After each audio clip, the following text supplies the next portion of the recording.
बच्चों, आज की क्लास में आपका स्वागत है। हम बहुब्रीहि समास लेकर आए हैं। बहुब्रीहि समास वह समास है जिसका दोनों पद गौड़ होता है, यानी उसकी प्रधानता नहीं होती है, वो गौड़ होता है। तीसरे पद की प्रधानता हो जाती है, अन्य पद की, थर्ड पद की। न पहला न दूसरा, दोनों पद गौड़ होता है, तीसरे पद की प्रधानता होती है। और इसके दोनों पद परस्पर मिलकर किसी तीसरे बाहरी के बारे में कुछ बताते हैं, तीसरा पद ही इसमें प्रधान होता है।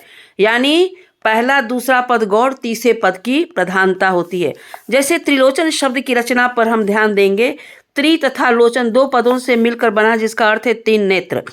तो यदि इस शब्द का हम यही विग्रह किया जाए तो तीन विशेषण, ये विशेषण या विशेष से लोचन होने के कारण कर्मधारय समास हो सकता है।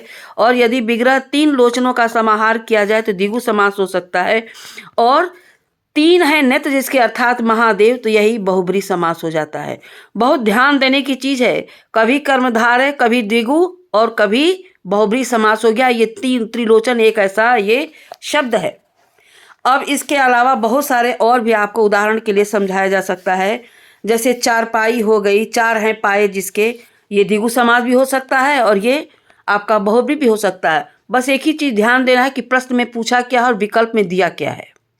हमें जब तक इसका अर्थ नहीं मालूम होगा, इसकी परिभाषा नहीं मालूम होगी, तब तक हम इसको पहचान नहीं पाएंगे। सुलोचना, गिरधर, चतुरानन, विषधर, मेघनाथ, ये उदाहरण से आप समझेंगे। आज बस इसका इतना ही रहेगा। आपको इसीलिए अच्छा से हमने अच्छी बुक से लेकर के हमने उसमें पेज शेयर किया है। तब तक के लिए हम दूसरी क्लास में फिर मिलेंगे।